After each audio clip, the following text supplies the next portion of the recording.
Bangla TVN studio থেকে সরাসরি বৈঠকি অনুষ্ঠানে আপনাদের সকলকে স্বাগত জানাচ্ছি। প্রতি মঙ্গলবারের এই আয়োজন আমরা এখন একটু আয়োজনের পরিসর কমিয়ে এনেছি, অর্থাৎ 15 দিন বাদে বাদে প্রতি মঙ্গলবার আমরা এই আয়োজন নিয়ে আপনাদের সামনে বসবো, সমসাময়িক বিষয় নিয়ে এই বৈঠকি। আজকে যে বিষয় নিয়ে কথা বলবো শিরোনামটি শুনে শিহরিত হবারই কথা, আগুনে পুড়ল মানবতা। যারা খোঁজখবর রাখি, পত্রিকা পড়ি, বিভিন্ন অনলাইনে সবসময় আপডেট জেনে নেই, তারা জানে যে আজকে নরসিংদীর ঘটনাও একই পরিবারের 4 জনকে একসঙ্গে গায়ে আগুন লাগিয়ে দেওয়া হয়েছে। তাদের আপডেট আমরা নিশ্চয়ই বিস্তারিত জানবো, গণমাধ্যমে আমরা খোঁজখবর রাখছি। তারা বার্ন ইউনিটে চিকিৎসাধীন আছেন।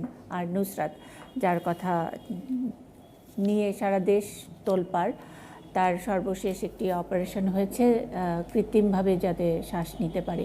70% তার পোড়া নিয়ে এখন সে মৃত্যুর সাথে পাঞ্জা লড়ছে। তাকে বিদেশে পাঠানোর ব্যবস্থা করা হয়েছিল, কিন্তু শেষ পর্যন্ত চিকিৎসকরা জানিয়েছেন যে নুসরাতকে এই মুহূর্তে পাঠানো সম্ভব নয়। তারপরেও আমরা সর্বাত্মক আমাদের প্রার্থনা রাখছি যেন নুসরাত অন্তত এই দফা কাটিয়ে উঠে উন্নত চিকিৎসার জন্য যেতে পারে সিঙ্গাপুরে বা অন্য কোথাও, নুসরাতরা যেন সেরে ওঠে। কিন্তু যেই আগুনে আমাদের এই সমাজ, আমাদের বিশ্বাস ক্ষত হয়, সেই ক্ষত আসলে কতটা দূর করা যায়, সেই আলোচনায় আমরা শুনবো আমাদের আলোচকদের কাছ থেকে। ডান দিক থেকে পরিচয় করিয়ে দিচ্ছি, মেঘনা গুহঠাকুরতা আছেন, তিনি মানবাধিকার কমিশনের সদস্য। আমরা পেয়েছি পুলিশ সদর দপ্তরের এআইজি মোহাম্মদ সোহেল রানাকে। বাংলা ট্রিবিউনের বার্তা প্রধান উদিসা ইসলাম আছেন একেবারে সর্বডানে। আমরা প্রথমে আমাদের সঙ্গে আছেন শিক্ষক, ইউল্যাবের শিক্ষক ডক্টর সলিমুল্লাহ খান। আমরা ডক্টর সৈয়দ শাহ ইমরানকে পেয়েছি, ইসলামী ফাউন্ডেশনের পরিচালক, এবং জিনা তারা হক আছেন উইকানের প্রধান সমন্বয়ক। আমি মেঘনা গুহঠাকুরতার কাছে একটু ওই জায়গা থেকেই শুনতে চাই। নুসরাতের আপডেট আমরা জানি, কিন্তু গত 1 মাস 1.5 মাস বা গত 3 মাসের হিসেবেও আপনি একেবারে মুখস্থ বলতে পারবেন যে এই ঘটনাগুলো বেড়েই চলেছে। যদি পরিসংখ্যান হাতে দেখি আমরা, কিছু হলেই গায়ে আগুন লাগিয়ে আগুনে পুড়ে মারার একটা প্রবণতা তৈরি হয়েছে। আর নারীর প্রতি সহিংসতা, ধর্ষণ, এগুলো তো একপাশে একটু সরিয়ে রেখেও যদি কথা বলতে চাই। আসলে নারীর প্রতি সহিংসতা একটি সিস্টেমিক ভায়োলেন্স। এটা আমাদের সামাজিক কাঠামোর মধ্যে জড়িত। তার জন্য এখন কি উপায়ে নারীর প্রতি সহিংসতা করা হচ্ছে সেটা আমরা এক এক সময় এক এক রকম দেখেছি। একটা সময় অ্যাসিড নিক্ষেপ করাটা ছিল এই প্রধান একটা টুল, একটা ইনস্ট্রুমেন্ট, কিন্তু অ্যাসিড, যার ফলে অনেক সংস্থাও এরকম করে নামকরণ করা হয়েছে, অ্যাসিড সার্ভাইভার্স ইউনিট ফাউন্ডেশন। তো আমি মনে করি যে এটা এখনো পর্যন্ত আমাদের যে সামাজিক ব্যবস্থা আছে, সামাজিক যে মানে চলন এবং যে ধারাবাহিকতা, সেটার মধ্যে থেকে নারীর প্রতি সহিংসতাকে আমরা দূর করতে পারিনি। তার থেকে আমার মনে হয় যে যদিও আমাদের আইন আছে, সহিংসতা বিরোধী দুটি আইন আছে, কিন্তু সেখানে শুধুমাত্র সহিংসতা না, নুসরাতের ব্যাপারে যেটা দেখেছি যে এখানে সহিংসতার ধরনগুলোর যে একটা ব্যাপ্তি ঘটছে, এবং সেখানে কিন্তু শুধুমাত্র যে আমরা ধর্ষণ, যেগুলোকে আমরা সাধারণত জেনেছি, কিন্তু হয়রানির মধ্যেও যে হ্যারাসমেন্টের মধ্যেও যে একটা ক্রুয়েলটি আসছে, সেটা কিন্তু আমার কাছে বিশেষ করে মানে দেখা যাচ্ছে। আমার মনে হয় যে আগে হ্যারাসমেন্ট বলতে একটা সময় আমরা অনেক মিডিয়াতেও বলা হতো ইভ টিজিং, যেটা নারীরা প্রত্যাখ্যান করেছে যে এগুলো হয়রানি, এবং যৌন হয়রানি বিভিন্ন ধরনের হতে পারে এবং গায়ে হাত লাগিয়ে নাও হতে পারে। সেটা আমাদের একটি সেক্সুয়াল হ্যারাসমেন্টের একটা আছে, একটা নির্দেশনা আছে হাইকোর্ট থেকে, সেটা অবলম্বন করলে আমরা অনেক ব্যক্তিটা বুঝতে পারি। কিন্তু তারপরেও আমি বলবো যে এই নুসরাতের মতন ঘটনা বা অন্য যে যে আজকে যে আমি শুনলাম যে নরসিংদীতে যে ঘটনা, সেই যে হয়রানিগুলোর যে মানে একটা প্রকট রূপ ধারণ করেছে, সেটা আমার কাছে ভয়াবহ লাগছে। আমি একটু উদিসার কাছে যাই। যেটা মেঘনাদি বলছিলেন যে এক এক সময় এক একটা মানে কীভাবে নারীর উপরে সহিংসতায় কখনো কি পিটিয়ে মারবে, কখনো কি পাথর মারবে, কখনো অ্যাসিড ছুড়বে, নাকি আগুনে পোড়াবে। এটা কি আসলে গণমাধ্যমের প্রচারের ফল? মানে অ্যাসিডের কথা যদি বলি, অ্যাসিড নিয়ে প্রথম দিকে যখন খবরের কাগজে কাজ করি, তখন দেখা গেল যে অ্যাসিডের ঘটনা আমরা এক মাসে হয়তো জুলাইতে 7টি ঘটনার কথা রিপোর্ট করেছি, সেটা আগস্টে গিয়ে 22টি আমরা আবারও রিপোর্ট করছি। তার মানে কি আমরা কি ওই লাইনটা লিখতে পারি না, বা শুরুতে ওই লাইনটা লিখি না বলেই কি এটার প্রবণতা বাড়ে কিনা, যে অ্যাসিড নিক্ষেপকারীকে সঙ্গে সঙ্গে ধরা গেছে এবং তাকে আটক করা হয়েছে, অথবা তাকে একেবারে সমুচিত একটা শাস্তি হয়েছে, সেই লাইনটা টপ লাইন হিসেবে লিখতে পারি না বলে? আপনার শেষ লাইনই বলছে যে আসলে এটি গণমাধ্যমের ফল না। একটা ঘটনা যখন ঘটে, আমরা খেয়াল করি, আমরা নিজেরাও নিউজ রুমেও আলোচনা করি যে যখন কিনা ধর্ষণের খবর আসছে তখন একটার পর একটা ধর্ষণের খবর আসতে থাকে, যখন কোথাও আগুন লাগছে তখন আগুন লাগার খবর আসতে থাকে। তেমনই আমরা এই সম্প্রতি দেখছি যে নারীর প্রতি সহিংসতার যে অনেকগুলো রূপ আছে, তার ভিতরে একটি হচ্ছে আগুনে পুড়িয়ে মারা হচ্ছে। তাই বলে যে ধর্ষণ থেমে গেছে তা তো না। হয় কি, মিডিয়া যখন একটার দিকে নজরদারি বাড়ায় তখন আরেক দিকে হয়তো একটু নজরদারিটা কম হয়, ফলে ওই সংবাদগুলো উঠে আসা তখন বন্ধ হয়ে যায়। ফলে আগুন লাগা নিউজ প্রচারিত হচ্ছে বলে আগুন লাগা বাড়ছে এমনটা আমি মনে করি না। বরঞ্চ শেষ লাইনটা যেটা বললেন সেটাতে আমি আস্থা রাখতে চাই। সেটা হচ্ছে যে আমরা যেহেতু বলতে পারছি না, বিচার হচ্ছে না একদিকে, এবং সেটি আমরা প্রচারও করতে পারছি না যে এই ঘটনা ঘটলে এই বিচার হচ্ছে, যার ফলে এই সাহসগুলো বাড়তেই থাকছে এবং এই পর্যায়ে এসে দাঁড়াচ্ছে যে নারীকে তাকে যে কোনোভাবে দমানোর জন্য তাকে আগুন দিয়ে পুড়িয়ে মারার ভিতরে তো এক ধরনের উল্লাসও কাজ করে, যে আমার সামনে আমি দেখতে পাচ্ছি যে তার পরিণতি কি হচ্ছে। এই ভয়াবহ জায়গায় যাচ্ছে হচ্ছে বিচারহীনতার কারণে।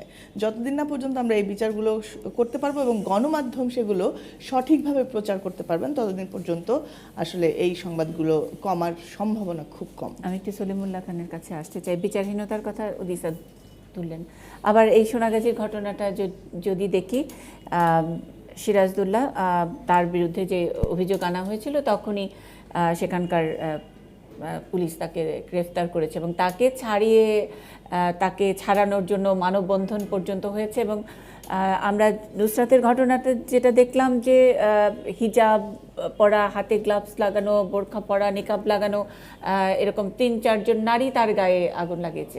এইটা আসলে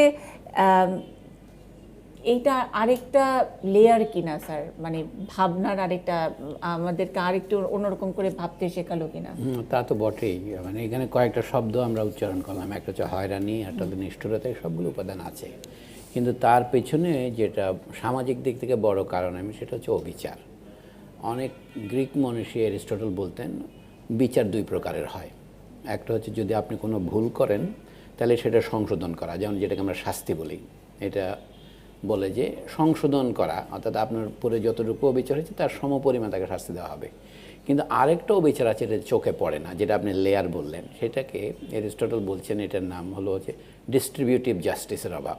এটা আগেরটাকে যদি কারেক্টিভ বলি, ডিস্ট্রিবিউটিভ মানে হচ্ছে নারী এবং পুরুষের ক্ষমতার যে বিন্যাস, সেটা তো আপনি বিচারের সামনে তুলতে পারছেন না, এটা তো আদালত গ্রহণ করবে না, এটা তো কোনো আপনার যাকে বলা হয় কজ অফ অ্যাকশান নেই, কিন্তু সেটা তো বিরাজমান। এখন তাতে দেখা যাচ্ছে আরও উপাদান যুক্ত হচ্ছে, যার বিরুদ্ধে অভিযোগ এসেছে তাকে পুলিশ গ্রেপ্তার করে কারাগারে নিক্ষেপ করেছে, কিন্তু এখন তার পক্ষ হয়ে অন্যরা, এগুলি পুরুষ হতে পারে, নারী হতে পারে, এখন বোরকা তাকে একটা আবরণ দিয়েছে অন্ধকারের মতো, যেটা গিয়ে সেই অপরাধটা সংগঠন করেছে।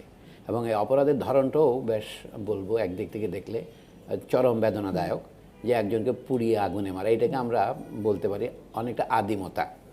অর্থাৎ শাস্তির এবং আক্রমণের ধরনের মধ্যেও যদি আপনি আধুনিকতা মানে প্রাচীনতা বিচার করেন, এটা এক ধরনের আদি রূপের মতোই মনে হলো। এখন এর পেছনে আপনারা যেগুলো আলোচনা করছেন যে আমাদের মিডিয়াতে রিপোর্ট হচ্ছে বলে আমাদের বিভ্রম হচ্ছে কিনা, এই ধরনের ঘটনা নিত্য ঘটছিল, কিন্তু আমরা আগে জানতাম না। এটা হতে পারে, কিন্তু আমি মনে করি না সেটা প্রধান কারণ। সেটা অনেক সময় ইংরেজিতে যাকে বলে মাল্টিপ্লায়ার, সেটা অনেক সময় বর্ধক হিসেবে কাজ করতে পারে। কিন্তু এটা সমস্যার কারণ সম্পর্কে আমাদের কোনো কিছু বোঝাচ্ছে না। হচ্ছে মানুষে মানুষে যখন বিরোধ হয়, ধরেন নারী আর পুরুষের কথা বাদ দেন, তখনও আমাদের এখানে যখন মানুষ যুক্তি দিয়ে বিচার করে নিজেদের বিরোধ মেটাতে পারে না, যখন সে শক্তি প্রয়োগ করে, যেটাকে আমরা বলি সহিংসতা, ভায়োলেন্স, সেইটা সমাজে সাধারণভাবে বেড়ে যাওয়ার কারণ কি? মানে বেড়ে যাওয়ার অর্থে শুধুমাত্র আমরা পত্রিকার বা টেলিভিশনের রিপোর্টে দেখছি সেই জন্য নয়, আসলেও বাড়ছে কিনা। যেমন আমাদের একটা বৃদ্ধি হচ্ছে, জনসংখ্যা বাড়ছে, তো জনসংখ্যার সাথে আনুপাতিক হারে যদি ওটা সমান বাড়ে বলে যে আপনার কোনো পরিবর্তন হয় নাই, কিন্তু তার চেয়ে বেশি যদি বাড়ে, এইখানে কতগুলো গবেষণার ব্যাপার আছে। আমাদের দেশে দুর্ভাগ্যবশত বলতে হয় যে যাকে বলা হয় নিরপেক্ষ গবেষণা বলতে কিছু নেই, মানে আমরা আমাদের চোখের সামনে সঠিক চিত্র নাই অপরাধের, কিন্তু যেই চিত্র এখন পাচ্ছি তাতে দেখা যাচ্ছে একটা ধরন পরিবর্তনের কথা আপনারা নিজেরাই বলছেন। অ্যাসিড সন্ত্রাসের কথা আমরা কয়েক বছর শুনেছি, তারপরে কিছুক্ষণ করে মনে হচ্ছে না সেটা যেন নাই, এটা অন্য রূপ নিয়েছে। এই ধর্ষণ বা নানা ধরনের হয়রানিমূলক আচরণ সেটা আছে। এখন এর মধ্যে কতগুলিকে আমরা বলি প্যাথোলজি, কিছু লোকের মস্তিষ্ক বিকৃতি হয়েছে ধরুন, সেটা নিয়ে তার ব্যক্তিকে আপনি কিভাবে চিকিৎসা করবেন, তাকে কিভাবে কারেকশনে নিয়ে যাবেন, সেটা একটা হতে পারে। কিন্তু যখন সামাজিকভাবে এই প্রবণতা বৃদ্ধি পায়, তখন কেবলমাত্র প্যাথোলজি বলে এটাকে শেষ করা যাবে না। তার কারণ সত্যি বলতে গেলে হয়তো আমরা জানি না, মানে এটাকে কীভাবে আপনার দমন করা যায়। আমরা যেটা জানি সেটা হচ্ছে পুলিশ দিয়ে আপনি অপরাধকে সরাসরি দমন করবেন, কিন্তু অপরাধের সূত্রপাত যেখানে হয় চিন্তার ধরনের মধ্যে, তার চিন্তার প্রক্রিয়ার মধ্যে, সেটার জন্য কি দরকার আমি জানি না, সেটাকে হয়তো অপরাধ বিজ্ঞানীরা বলছেন সেটা শিক্ষামূলক কার্যক্রম নিতে হয়। শিক্ষামূলক মানে যে তাকে একটা বই পড়াবেন সেটা নয়, শিক্ষা বলতে উপদেশ অপেক্ষা উদাহরণ ভালো। এখন সমাজে উচ্চ শ্রেণীর লোকেরা কি করছেন, আপনারা কিছুদিন আগে বনানের ঘটনা দেখেছেন, হোটেলের ঘটনা দেখেছেন, তো সেগুলির থেকে মানুষ যখন নিজের ইজ্জত রক্ষার নামে আরেকজনকে হত্যা করে, এখানে অনেকটা হচ্ছে কি আপনি একটা মাদ্রাসার অধ্যক্ষের বিরুদ্ধে, অধ্যক্ষ মানে ক্ষমতা সম্পন্ন লোক ধরতে হবে, তার বিরুদ্ধে আপনি অভিযোগ করে তাকে জেলে নিয়েছেন, তাহলে আপনি তো নিরাপদে করে ঘুমাতে পারবেন। আমরা আরও শুনেছি যে তারা কয়েকজন বলেছেন যে থানার কাছে বা অন্যান্য জায়গায় এই নুসরাতের পরিবার অভিযোগ করেছিল আমরা জীবনহানির শঙ্কায় আছি বা আমরা আরও অপরাধের শঙ্কায় আছি, কিন্তু তারা বলছে আমরা এটা বুঝতে পারিনি। আমাদের সে যে পরীক্ষা দিতে গেছে সেখানে গোটা ঘটনার মধ্যে এমন একটা দিক আছে যেটার মধ্যে একটা নাটকীয়তা আছে, যে পরীক্ষা দিতে যাচ্ছে এবং সেখান থেকে তাকে আধা ঘন্টা আগে তাকে মানে নিয়ে যাচ্ছে ছাদে, এই সমস্ত প্রশ্ন, এমনকি তার যে যৌন হয়রানির যে গল্প, সেখানেও আধা ঘন্টা আগে তাকে পরীক্ষার প্রশ্ন দেওয়ার যে গল্প, আমার মনে হয় এই সমস্ত জিনিস আসলেই তদন্ত সাপেক্ষ। আমাদের প্রধান সমস্যা কোথায়? বড় বড় অনেক অপরাধের বিচার কিন্তু হয়নি। সেটা কি কুমিল্লা, কি নারায়ণগঞ্জ, কি বিভিন্ন জায়গায় আমরা যেগুলো শুনেছি, সেই ব্যাপারে যেহেতু আমাদের একটা প্রশিক্ষণ হয়েছে চুপ করে থাকার, কারণ অপরাধী হিসেবে যাদের বিরুদ্ধে অভিযোগ এসছে তারা যদি আমার চেয়ে বড় লোক হয়, কর্তৃত্ব সম্পন্ন লোক হয়, তাহলে আমরা সাংবাদিক, সম্পাদক এবং আমাদের কথক, পুলিশ পর্যন্ত সেখানে নীরবতা পালন করে। তো এখানে পুলিশের বড় অফিসার আছেন, অনেক কি বলেন আমি শুনি। চুপ করে থাকার প্রশিক্ষণের কথা বলছেন, মানে এটা থেকে আসলে পুলিশ একটু কম চাপে থাকে এই কারণে এখন। জি, প্রথম বিষয় হচ্ছে যে ধন্যবাদ, যে আসলে যে ঘটনাগুলো ঘটছে কেন ঘটছে এবং এর প্রবণতা বাড়ছে কি কমছে, এই বিষয়গুলো সম্পর্কে সুলেমান স্যার বলেছেন ইতিমধ্যেই। তো আমি এগুলো আসলে অপরাধ বিজ্ঞানীদের অধিভুক্ত বিষয়, ওইটা নিয়ে আমি খুব বেশি বলছি না। পুলিশের যে অংশটুকু, পুলিশের চুপ করে থাকার প্রসঙ্গ যখন চলে আসে, স্যার বলছিলেন যে আমরা সবাই চুপ করে থাকি, আর ক্ষমতা মানে এটা একটা সিম্বলিক হতে পারে যে উনি সিরাজদৌল্লাহ, উনি অধ্যক্ষ, মাদ্রাসার অধ্যক্ষ, তার মানে এটাও এক ধরনের প্রতীকী যে কোনো ক্ষমতার বিরুদ্ধে কোনো অভিযোগ করা যাবে না, সেটা মাদ্রাসার অধ্যক্ষ হোক আর অন্য যেখানকারই হোক না কেন, এটা যৌন হয়রানি হোক আর খুন করাই হোক। এবং সেখানে আমরা সামাজিকভাবেই যখন চুপ করে থাকি সেক্ষেত্রে পুলিশের কাজ কমে যায় আর কি।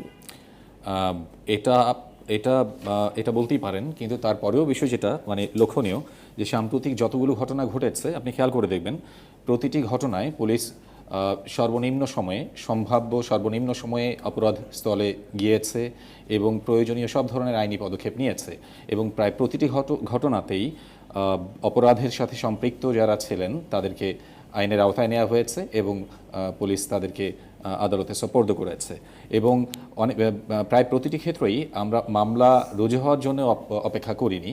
মামলা করার জন্য অপেক্ষা না করে আমরা তাৎক্ষণিকভাবে তদন্ত কার্যক্রম শুরু করে দিয়েছি এবং আপনি খেয়াল করে দেখবেন, আপনি নুসরাতের যে ঘটনাটি, নুসরাতের ঘটনায় এটি অবশ্যই অত্যন্ত বেদনাদায়ক একটি বিষয় ঘটনা। তো নুসরাতের ঘটনায়ও পুলিশে কিন্তু সর্বপ্রথম তার গায়ের আগুন নিভিয়েছে। আপনারা অবগত আছেন, নুসরাত যখন সিঁড়ি বেয়ে যখন চিৎকার করতে করতে নেমে আসছিল, একজন পুলিশ সদস্যই দৌড়ে ছুটে গিয়ে তাকে হাতের কাছ থেকে একটি পাপোশ তার গায়ে দিয়ে তাকে আগুন নিভিয়েছেন এবং পুলিশে কিন্তু তাকে সর্বনিম্ন সময়ে চেষ্টা করেছে তাকে হসপিটালে পৌঁছে দেওয়ার জন্য। এই ঘটনার জন্য আমরা আসলে পুলিশকে সাধুবাদ জানাই যে এত কম সময়ের মধ্যে অধ্যক্ষ গ্রেফতার হওয়ার ঘটনা, মানে সাম্প্রতিককালের অন্য যৌন হয়রানির কথাই বলি, ধর্ষণের কথাই বলি, খুব একটা আমরা হাজির করতে পারবো না উদাহরণ হিসেবে। এটার জন্য অবশ্যই আমরা কিন্তু ধন্যবাদ জানাতে চাই আপনাদেরকে। কৃতজ্ঞতা, ধন্যবাদ। পাশাপাশি আরও বিষয় আছে। আপনি আজকে যে একটি ঘটনা উঠে এসেছে, নরসিংদীর 3 বোন এবং তাদের আরেক আত্মীয়ার আগুনে পুড়ে যাওয়ার যে ঘটনাটি, এই ঘটনাতেও কিন্তু ইতোমধ্যেই কিন্তু পুলিশ সকালে যে ঘটনা ঘটেছে, পুলিশ স্বল্পতম সময়ে ঘটনাস্থলে ছুটে গিয়েছে এবং তার পুলিশ সেইখানে অপরাধের সাথে সম্পৃক্ত সন্দেহে দুজনকে ইতোমধ্যেই কাস্টডিতে নিয়েছে এবং এটি নিয়ে কাজ করছে।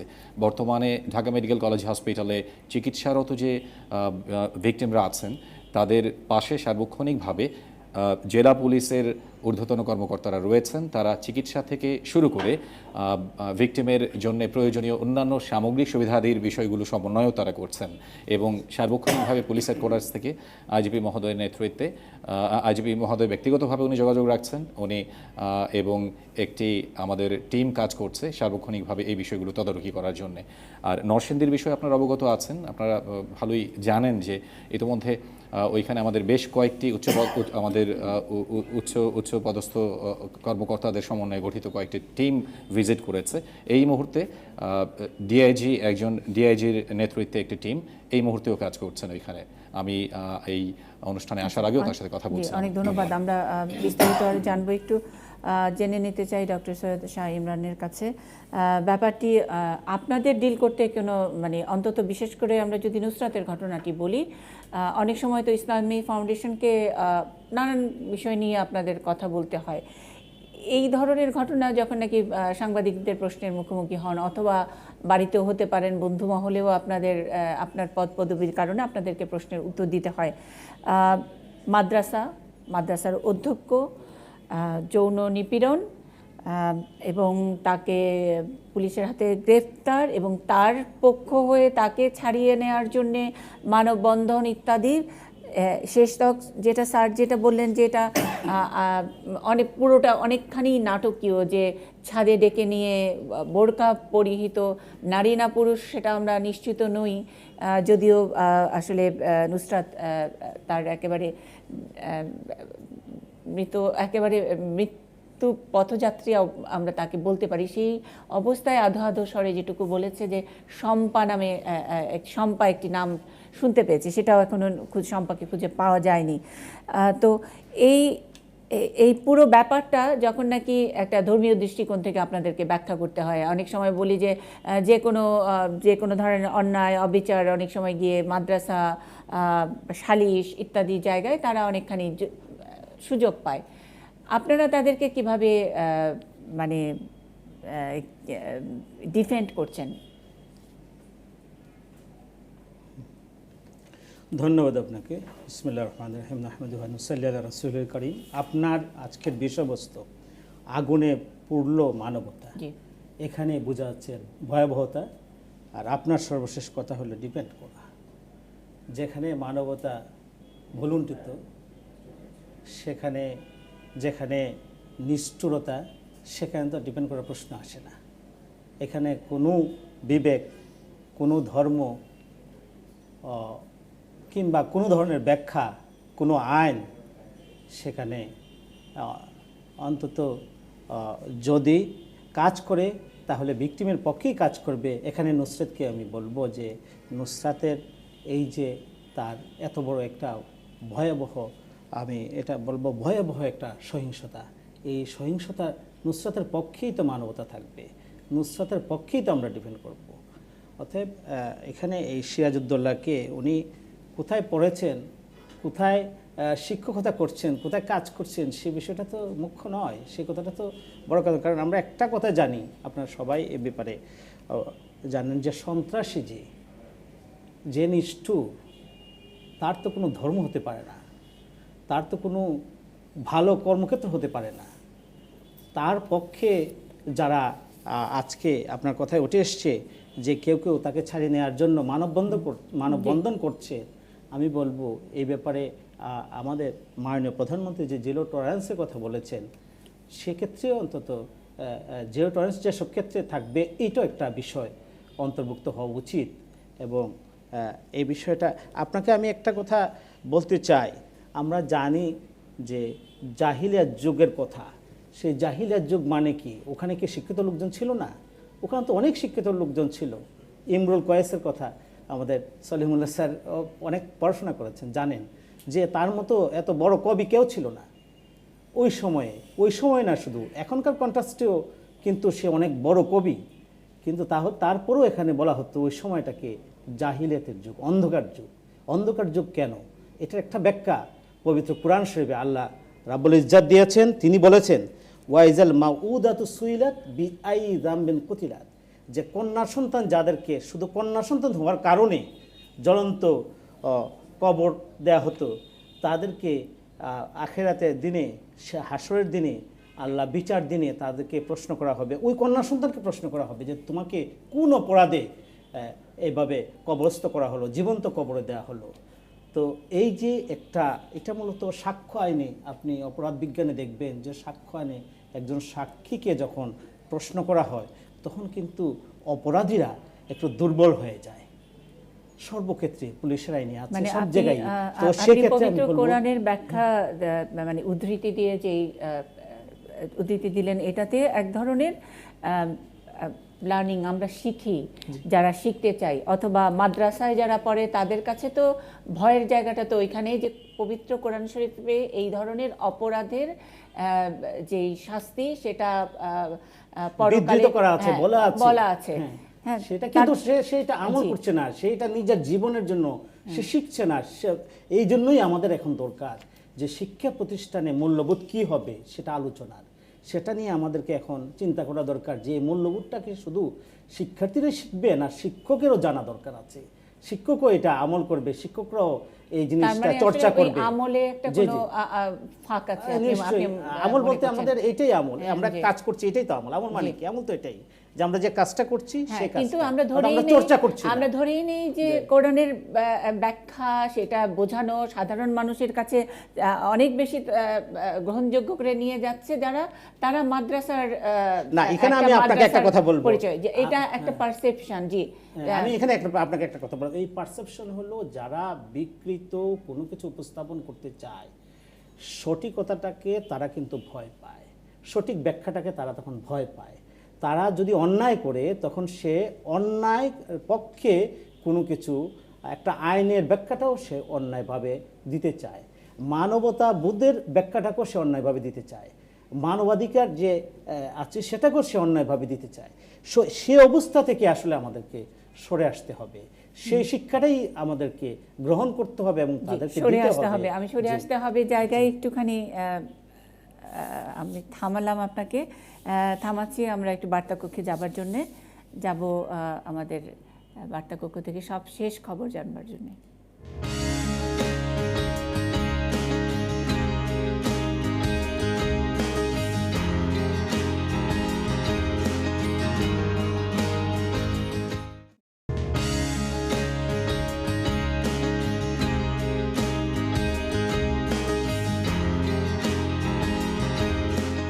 বাংলা ট্রিবিউন বৈঠকে আমরা বিরতিতে ছিলাম। আগুনে পুড়ল মানবতা, এই বিষয় নিয়ে কথা বলেছেন মেঘনা গুহ ঠাকুরতা। আমরা কথা শুনেছি মোহাম্মদ সোহেল রানার, এআইজি পুলিশের, উদিসা ইসলাম বাংলা ট্রিবিউনের প্রধান প্রতিবেদক, তিনিও কথা বলেছেন। সলিমুল্লাহ খান স্যার আমাদেরকে অনেক কিছু চিন্তার খোরাক দিয়েছেন। ডক্টর সৈয়দ শাহ ইমরানের কাছে শুনছিলাম যে মানবতার শিক্ষাটা ঠিকভাবে হয় না, বিশেষ করে মাদ্রাসার প্রসঙ্গ টেনে তিনি বলছিলেন। জিনা তারা হক বলবেন এই বিষয়টা নিয়ে আপনি মন্তব্য করতে চেয়েছিলেন, যেখানে শেষ করলেন ডক্টর সৈয়দ শাহ ইমরান। না, আমি আসলে বলতে চেয়েছিলাম, উনি বলেছেন যে সন্ত্রাসীরা যখন সন্ত্রাস করে তখন তো তার পরিচয় সে সন্ত্রাসী, সে তো ধর্মের পথে নেই। কিন্তু দুঃখজনক যে যখনই আমরা সেটা সন্ত্রাস হোক না ক্ষমতা চর্চা হোক, তখন এটাকে একটা টুলস লাগে, কোনো একটা কিছু ব্যবহার করেই তো সে ক্ষমতা চর্চা করে, সে সন্ত্রাস করে, সে নিপীড়ন করে। হ্যাঁ, একটা তো হচ্ছে যে চাওয়া পাওয়ার অমিল, কিন্তু সে কি ব্যবহার করে? সে ব্যবহার করে তার ক্ষমতা কাঠামোতে তার পজিশন, সে ব্যবহার করে তার ধর্ম থেকে পাওয়া তার গ্রহণযোগ্যতা, সমাজ থেকে পাওয়া তার ভ্যালুস, এগুলোই কিন্তু সে ব্যবহার করেই সে সন্ত্রাসটা করে। এবং সেই সন্ত্রাসটা আরও জাস্টিফাইড হয় যখন সে বিচার পায় না, যেটা প্রথমেই বলছিলেন যে সবশেষে গিয়ে আমরা যখন কোথাও বিচার পাই না, তখন আমরা গিয়ে বলি ঠিক আছে আমরা বিচার পাবো, বিচার ব্যবস্থা, তো সেখানে গিয়েও কিন্তু আমরা বিচার পাই না। বিচার ব্যবস্থার এটা নিয়ে অনেক কথা হয়, যে লোক আছে, বিচার ব্যবস্থা তো আর একটি প্রতিষ্ঠানের ব্যাপার না, এটা একটি সামগ্রিক ব্যাপার, যেখানে কাজ করবেন পুলিশ থেকে শুরু করে, উকিল থেকে শুরু করে, বিচারক থেকে শুরু করে, জাজ থেকে শুরু করে, লয়ার থেকে শুরু করে, একটা বিরাট প্রতিষ্ঠান। প্রত্যেকটা প্রতিষ্ঠানের যে অঙ্গগুলো সে যদি ঠিকমতো কাজ না করে, যেমন ধরেন বিচারক খুবই ভালো, তদন্ত রিপোর্টটিতে নেই। বিচারক অনেক সময় বলেছে যে আমি তো প্রথম দিকেই বুঝেছি যে ও গিলটি, কিন্তু আমার কাছে তো কোনো প্রুফ নাই, এই প্রুফ কে আনবে? আপনারা দেখেন আজ পর্যন্ত কুমিল্লার তনু হত্যার এখন পর্যন্ত আমরা তদন্ত রিপোর্টই পাইনি। এখন পর্যন্ত আমরা সাগর রুনি কেসের তদন্ত রিপোর্ট পাইনি।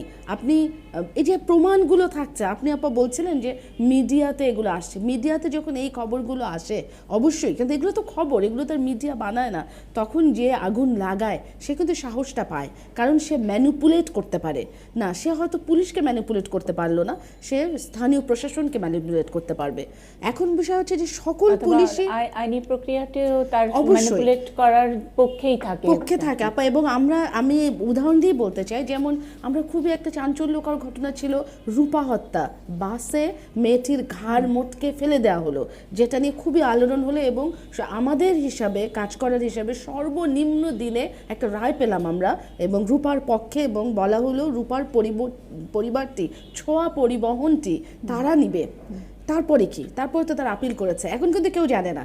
আমরা যারা কাজ করি আমরা জানি, হ্যাঁ, ছোঁয়া পরিবহনটি থানায় পড়ে আছে, আর কিছুদিন এই বর্ষা পরে এই পরিবহন নিয়ে তারা কি করবে? এক বাঙালির দোকানে বিক্রি করা ছাড়া আর কোনো কাজ নেই।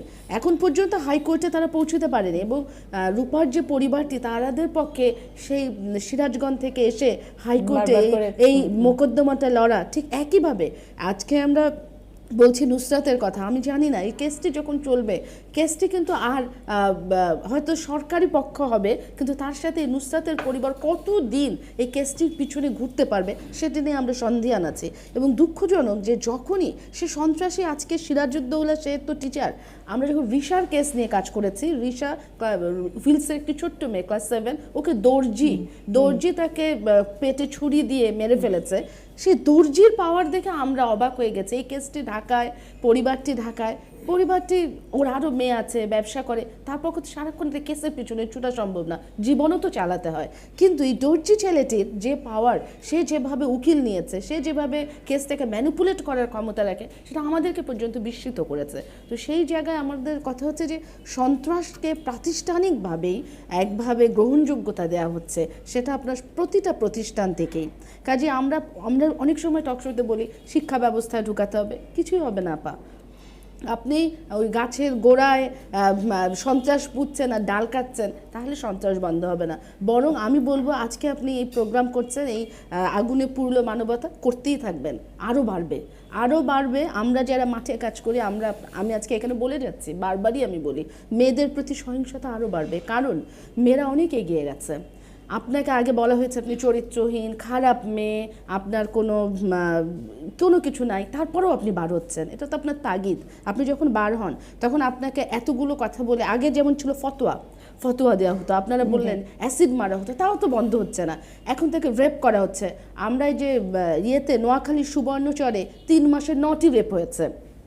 এখন মনে করেন যে এর মধ্যে আবার যাচ্ছে পুরার ঘটনা, এবং যে পুড়িয়ে ফেলা এটা কিন্তু নতুন না। আমরা গত বছর ধরে দেখছি এটা একটা ট্রেন্ড হচ্ছে, কারণ পুরোলে প্রমাণ থাকে না। আপনি যখন একটা কেস পুড়িয়ে ফেলেন তখন কিন্তু ওখান থেকে প্রমাণ হাজির করা খুবই কঠিন, এবং আমাদের ইনভেস্টিগেশন, আমার মনে হয় যে উনি আরও ভালো বলবেন, আমাদের ইনভেস্টিগেশন খুবই দুর্বল। এবং এই যে একটা পুরনো জায়গা থেকে সে যে আলামত সংগ্রহ করবে, সে আলামতই নাই তো।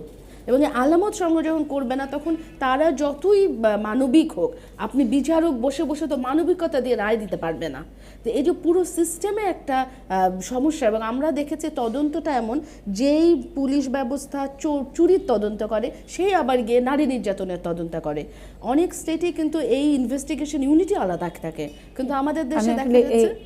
এই বিষয়টা নিয়ে মোহাম্মদ সোহেল রানা মন্তব্য করবেন কিনা, যেটা জিনাত আরা হক বারবার করে ফোকাস করার চেষ্টা করছে, যে একটি বিচার ব্যবস্থাটা অ্যাজ এ হোল আর পুলিশ যেভাবে ডিল করে সেখানেও কিছুটা দুর্বলতা থাকে। আর যেটা বলছিলেন উনি, যে আসলে গোড়াতেই যেই বীজটা পোতা হয়, যে একটা সিস্টেম, এই সিস্টেমটার মধ্যেই হয়তো এই নিষ্ঠুরতা, নারী ধর্ষণ, পুড়িয়ে মারা, এগুলো কখনো বিচার পাবে না বা দীর্ঘদিন ধরে ঝুলতে থাকবে, এটাই এই বীজই ফেলা হয় বা পোতা হয়। আপনি কি বলবেন? জিনাত আরা হক যেটা বললেন, যে যেই প্রতিষ্ঠানগুলো বা যে প্রক্রিয়ার কথা বা যে স্ট্রাকচারের কথা বললেন, পুলিশ তার একটি অংশ। পুলিশের ক্ষেত্রে আলামতের স্বল্পতা বা দুর্বল তদন্তের কথা উঠে এসেছে। এই ক্ষেত্রে একটি বিষয় বলতে চাই, যে বাংলাদেশ পুলিশ তার তদন্তকারী কর্মকর্তাদের জন্যে প্রতিনিয়তই তদন্তের মান উন্নয়নের জন্য প্রয়োজনীয় সব ধরনের প্রশিক্ষণের ব্যবস্থা রাখছে এবং প্রশিক্ষণ দিচ্ছে প্রতিনিয়তই আমাদের সক্ষমতা পাল্টে যাচ্ছে, বৃদ্ধি পাচ্ছে।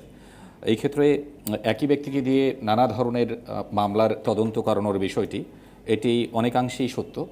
ওই ক্ষেত্রে আমাদের জনস্বল্পতার একটি বিষয় আছে এবং আমাদের দক্ষ জনশক্তিরও একটি স্বল্পতার বিষয় আছে। আমরা প্রতিনিয়ত চেষ্টা করছি উন্নত প্রশিক্ষণের মাধ্যমে উপযুক্ত তদন্তকারী কর্মকর্তা সৃষ্টি করতে, এবং আমাদের ইতিমধ্যেই আমাদের যথেষ্ট উন্নতিও হয়েছে, আমাদের নতুন নতুন সংস্থাও হয়েছে। আপনি আমাদের থানা পুলিশে যারা কর্মরত আছেন তাদের তদন্তের পাশাপাশি পুলিশের জটিল মামলাগুলোকে সূক্ষ্মভাবে তদন্ত করার জন্য গঠিত হয়েছে পিবিআই এর মতো সংস্থা। আমাদের সিআইডি রয়েছে, এরাও নিখুঁতভাবে অনেক চাঞ্চল্যকর মামলা তদন্ত করে থাকেন। তারপর কিছু ক্ষেত্রে বিচ্ছিন্নভাবে দু একজন কর্মকর্তার কিছু গাফিলতি হয়তো কখনো কখনো থাকতে পারে, সেটি আমরা কিন্তু আমলে নিয়ে তা সংশোধনের ব্যবস্থা করি। আর মামলা প্রমাণের একটি বিচারককে সহায়তা করার জন্য একটি মামলাকে প্রমাণের জন্যে প্রয়োজনীয় উপযুক্ত যে সাক্ষ্য প্রমাণাদি, এগুলো উপস্থাপনের ক্ষেত্রে অনেক ক্ষেত্রেই পুলিশ কর্মকর্তাগণ বাধার শিকার হন বা কিছু প্রতিবন্ধকতার শিকার মুখোমুখি হন। যেমন আমরা ঘটনাস্থলে পৌঁছানোর আগেই অনেক সময় গুরুত্বপূর্ণ অনেক আলামত নষ্ট হয়ে যায়। এটির অন্যতম কারণ হচ্ছে আমাদের জনসাধারণের মধ্যে মামলার আলামত বা মামলা প্রক্রিয়ায় আলামতের গুরুত্ব সংক্রান্তে যে অসচেতনতা বা সচেতনতার ঘাটতি। তো এটিকে মাথায় রেখেও কিন্তু আমরা ইতিমধ্যে বেশ কিছু অডিও ভিজুয়াল এবং আমরা কিছু ডকুমেন্টারি তৈরি করেছি, আমরা কিছু শিক্ষামূলক প্রজেক্ট হাতে নিয়েছি মানুষকে সচেতন করার জন্য। এটি একটি অনবদ্য প্রক্রিয়াটি চলমান রয়েছে। আমরা চেষ্টা করছি এই সীমাবদ্ধতাগুলোকে কাটিয়ে তুলে কিভাবে পরিপূর্ণ সূক্ষ্মতর তদন্ত প্রতিবেদন উপস্থাপন করা যায়, যাতে করে বিচারকগণ সুষ্ঠুভাবে তাদের বিচার প্রক্রিয়া সম্পন্ন করতে পারে। মানবাধিকার কমিশনের কাছে শুনবো, যে আমরা একটার পর একটা ঘটনা, যেখানে জিনাত আরা হক পরপর অনেকগুলো ঘটনার রেফারেন্স দিলেন। আমার মনে হয় বিচার ব্যবস্থার ইদানিং কয়েকটা পরিবর্তন ঘটছে বিভিন্ন আন্তর্জাতিক পর্যায়ে। ওটাকে আমাদের জাতীয় পর্যায়েও আমার মনে হয় চিন্তা করতে হবে, যেটা হচ্ছে যে বিচারটা কার জন্য, ভিকটিমের জন্য, এবং ওই ভিকটিম সেন্টার্ড জাস্টিস সিস্টেম এটা কিন্তু আমাদের দেশে নেই এখন। মানে এটা বিচার আছে কিন্তু আমরা রেট্রিবিউটিভ জাস্টিসের কথা বলছি, অর্থাৎ যে বিচারের মধ্যে শাস্তি দেয়া হচ্ছে বা দেয়া হচ্ছে, এটা একটা দেয়ার ব্যাপার। কিন্তু ভিকটিমটা যখন প্রথম আসছে, কয়টা নারী ভিকটিমের এফআইআর গ্রহণ করা হয়, এটা জিনাতরা ভালো করে জানবে। আমি নিজে নিয়ে গেছি এবং আমাকে ফেরত দেওয়া হয়েছে যে বাবা মাকে দিয়ে আসে। যে বাবা মা যেখানে যেই গৃহে নারী মানে নির্যাতিত হচ্ছে, সেই গৃহের থেকে যদি পালিয়ে এসে সে কি বাবা মাকে নিয়ে আসবে নাকি? তো এরকম অনেক ঘটনা হয়। তো এই ভিকটিম সেন্টার্ড জাস্টিসটা আমার মনে হয় আমাদের ইভেন জজ মানে জাস্টিস সিস্টেমের মধ্যেও নাই, আর যারা জাস্টিসটাকে ইমপ্লিমেন্ট করছে তাদের মধ্যেও নাই। এই জিনিসটা আমরা আনতে পারবো কি করে?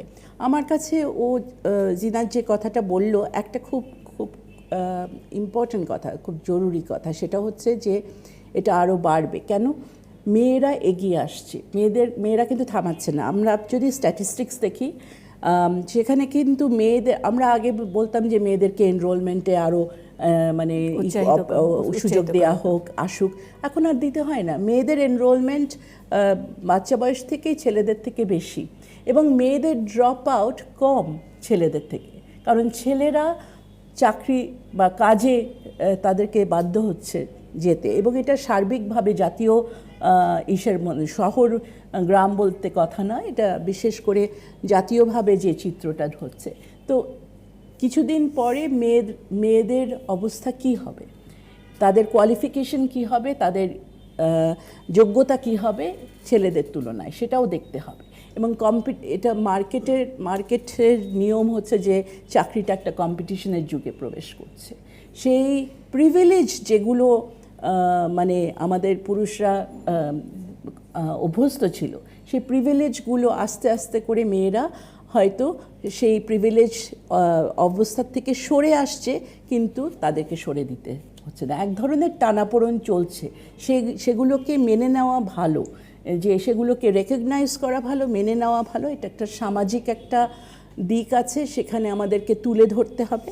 আর আমি বিচার ব্যবস্থার ব্যাপারে বিশেষ করে আমি যে আমাদের মানবাধিকার কমিশনের থেকে যেটা করা হচ্ছে, যে যেখানে দুটো আইন আছে আমরা জানি, নারীর প্রতি সহিংসতার বিরুদ্ধে দুটো আইন আছে, সেটা যথেষ্ট না। কারণ যে যৌন হয়রানিও যদি ধরি যে নির্দেশনা, সেটাও যথেষ্ট না, কারণ সেটা সব পাবলিক স্পেসটাকে করছে না। মেয়েরা যেখানে আক্রান্ত হচ্ছে স্কুলে যাওয়ার পথে, আমি পার্বত্য চট্টগ্রাম নিয়ে বিশেষ করে কাজ করি, সেখানে যখন যৌন হয়রানি দেখেছি, সেখানে দেখলাম যে অধিকাংশ মেয়েরা স্কুলের যাওয়ার পথে আক্রান্ত হচ্ছে। কারণ ওটা তো আমাদের শহুরে ব্যাপার না যে পার্ক আছে তো লাইট দিলে হবে, রাস্তায় লাইট দিলে হবে, ওখানে মাইলের পর মাইল হচ্ছে, একা একা যেতে হচ্ছে। তো এই যে পরিবেশগুলো, এগুলো আমার মনে হয় বিশেষ করে স্কুলে কিন্তু অনেক বেশি। এখন আপনি যদি সাইটসগুলো দেখেন কোথায় কোথায় নির্যাতন হচ্ছে, স্কুলে অনেক বেশি। তা আমার মনে হয় যে স্কুল কর্তৃপক্ষের একটা দায়িত্ব আছে এখানে, যেমন আছে অভিভাবকদের সাথে স্কুল কর্তৃপক্ষের দায়িত্ব আছে নিরাপত্তার ব্যাপারে। এবং এইভাবে সজাগ না হলে আমরা শুধুমাত্র এই প্রতিষ্ঠানগুলোকে দোষারোপ করতে পারি না। আমাদের নিজস্ব যেটা প্রতিষ্ঠান, পরিবার একটি প্রতিষ্ঠান, স্কুল একটা প্রতিষ্ঠান, এইভাবে আমাদেরকে এই যে কাজগুলো এগিয়ে নিতে হবে। আর আমার বিশেষ করে আমি এটার উপরে জোর দেব যে ভিকটিমের কথা প্রধান হতে হবে। যতক্ষণ না আপনি অন্যান্য অবশ্যই করোবোরেটিভ এভিডেন্স পরে তুলবেন ইত্যাদি, কিন্তু ভিকটিম, বিশেষ করে নারী যখন ভিকটিম হয় বা যে কোনো একটি যারা নিষ্পেষিত, যাদের কথা সচরাচর শোনা যায় না, তারা যখন বলে যে আমার এটা হয়েছে, তারা এমনি এমনি বলে না, কিছু কোনো কারণ আছে। সো এই প্রাথমিক পর্যায়ে আপনি আছেন, আমি ইন্ডিয়াতে একটা আইনও হয়েছে, এফআইআর না দিলে পরে ফাইন হয় বা চাকরি চলে যায়, এফআইআর না লিখলে পরে। এই জিনিসগুলো যদি আমরা এক্সাম্পলারি রূপে না দেখাতে পারি, আমাদের ব্যবস্থাটা কেউ মানবে না, কোনো পারপেট্রেটর মানবে না। জি স্যার, ভিকটিমের কথাই শেষ কথা হতে হবে, মানে সেটাই আমলে নিতে হবে, এটাই সবচেয়ে বড় সাক্ষ্য। আমরা অ্যাসিড বার্নের সময় বলতাম যে একজন ঝলসে যাওয়া একটি মুখই যথেষ্ট প্রমাণ নয়, তাকে আবার নানা রকমের ফরেন্সিকের মাধ্যমে আসতে হয়, প্রমাণ করতে হয় ইত্যাদি। এখন আমাদের বর্তমান যে সামাজিক বাস্তবতা, তাতে মানবাধিকার কমিশনের সদস্য মেঘনা গুহ ঠাকুরতা যেটা বললেন, এটা কতখানি শক্ত অথবা কতখানি সহজ?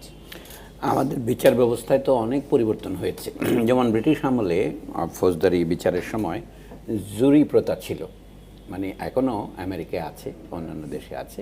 অর্থাৎ অপরাধটা হয়েছে কিনা এটা নির্ণয় করবেন বিচারক নয়, জুরি মণ্ডলী, তারা কমিউনিটিরই লোক হয়। সচরাচর ধরেন 12 জন থাকলো, চট্টগ্রামে অনেক বিচার হয়েছে এই ধরনের ব্রিটিশ আমলে। তা আমরা পরবর্তী স্বাধীন আমলে মজার বিষয় যেটা বাদ দিয়েছি, এখন বিচারককে সব কিছু করতে হয়, কিন্তু আবার বিচারকের একটা যোগ্যতা হচ্ছে তিনি স্থানীয় হবেন না। এটা ব্রিটিশ বিচারক থেকে হয়েছে। আমাদের সাক্ষ্য আইনে যে কোনো আছে যে বিচারক তো ব্রিটিশ হবে, সেই জন্য আছে সাক্ষ্য অনুবাদ করতে হবে। এই যে ইন্টারপ্রেটারের বিধান আছে আমাদের, যেটার উপর ভিত্তি করে হাইকোর্টে এখনও নানা যুক্তিতে বা ইংরেজি চালানো হচ্ছে, ওইটাই তাদের প্রধান অবলম্বন। আমাদের ক্রিমিনাল প্রসিডিওর কোড এবং সিভিল প্রসিডিওর কোডে দুটোতে আছে। তা আমি বললাম এই সব পরিবর্তিত হয়েছে কিছু অংশে, আবার কিছু পরিবর্তিত হয়নি। সাক্ষী তো বাংলাতেই বলবে বা উর্দুতে বলবে গ্রামে, কিন্তু সেটা ইংরেজি অনুবাদক না থাকলে বিচারক বুঝবেন না। কিন্তু বিচারকের দায়িত্ব তখন কম ছিল, কারণ অপরাধ হয়েছে কি হয় না সেটা দেখবে জুরি।